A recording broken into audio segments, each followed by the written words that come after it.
Hi, this is Holly. In this video, I'll show you how I created a soap using the Clamshell Swirl technique that we learned in the Soap Challenge Club a few years ago. For that soap, I used 4 colors to fill a loaf mold and then cut the soap vertically. However, for this one, I made a simpler design using just 2 colors and only poured a single slab of soap. If you're interested in the recipe I used, you'll find it at the end of this video where I enter it into a soap calculator.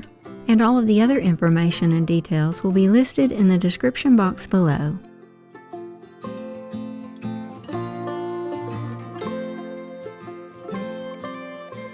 Since I was using an orange cedarwood essential oil blend, I wanted to use orange and white for the soap colors.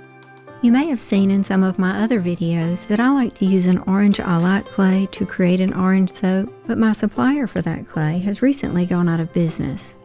However, I was able to find a perfect substitute by using Nurture Soap's red Brazilian clay.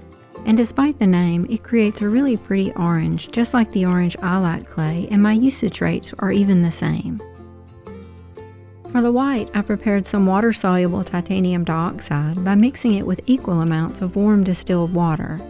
The essential oil blend I used will cause the soap to be a yellowish color, so I like to use titanium dioxide to whiten the soap. But you can obviously skip this if you'd rather not use it.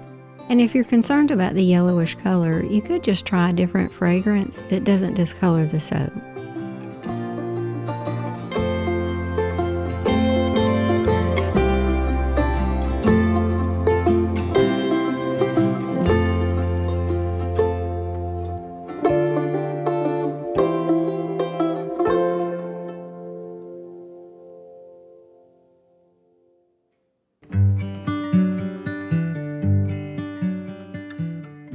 I first measured out the distilled water and sodium hydroxide required for my recipe. Remember that soap making involves the use of sodium hydroxide, or lye, which is a caustic substance that can burn your skin and permanently damage your eyes. So be sure to learn and follow lye-safe handling procedures during the entire soap making process. You'll find links below to both beginner soap making and lye safety. I added the sodium hydroxide to the water and then stirred until it was completely dissolved.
I blended the oils and lye just until barely reaching an emulsion, since I had more blending to do with the colors and I also needed the soap at a light trace when pouring.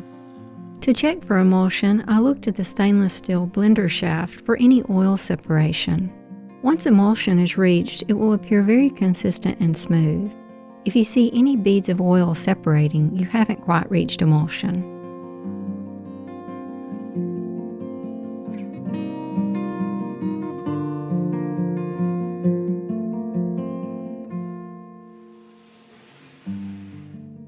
then divided the soap into 2 equal parts and added the colorants.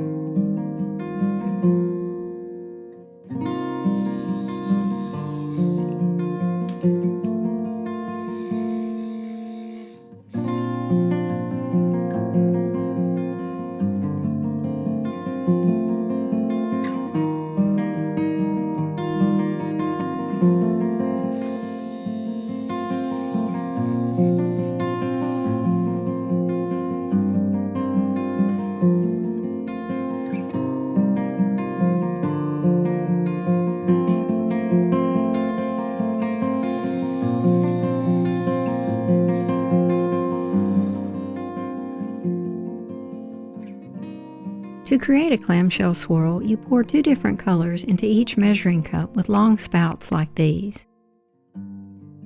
In my previous soap, I poured the white always on the left side of the cups and kept the color on the right side.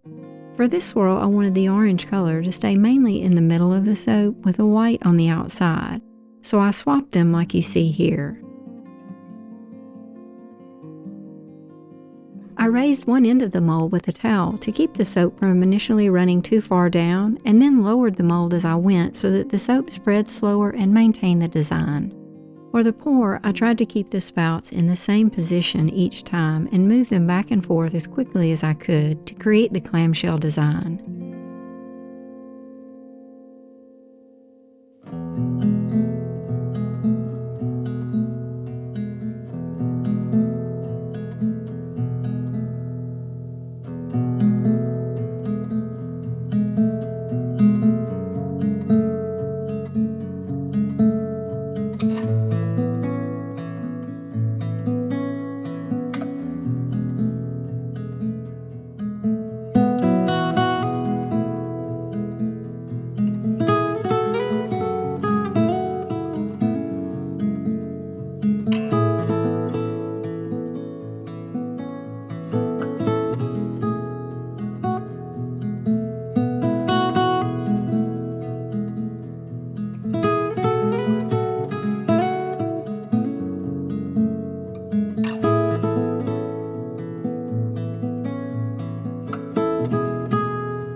I did oven process the soap to make sure it went through a complete gel phase, which allows me to unmold the soap sooner.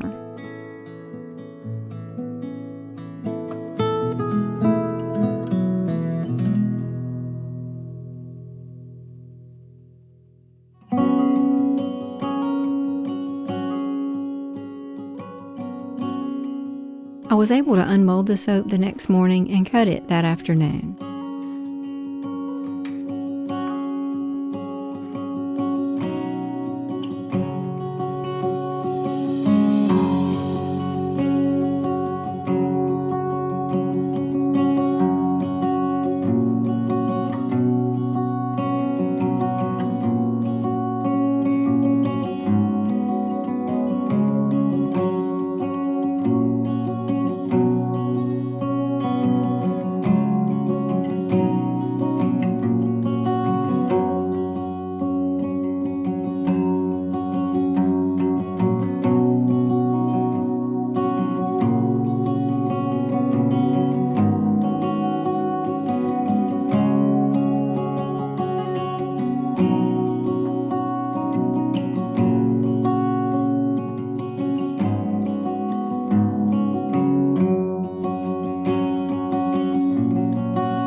Since I was making a cold process soap, I left the top of lye set to sodium hydroxide or NaOH.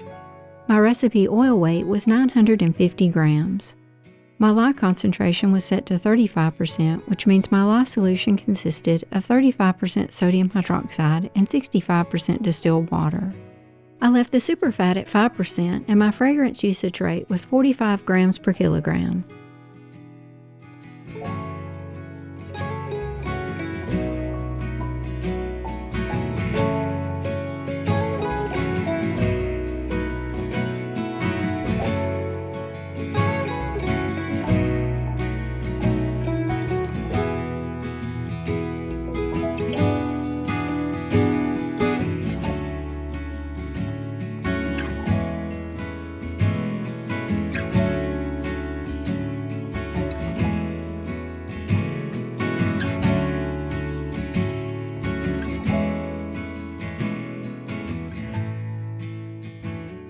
Once you have everything entered, you just select to calculate the recipe, then to view or print it. SoapCalc will give you a really nice listing of all of your ingredients, including the amount of sodium hydroxide required to saponify your oils. Thank you so much for watching, and I hope you found something useful here to help you in your soap making.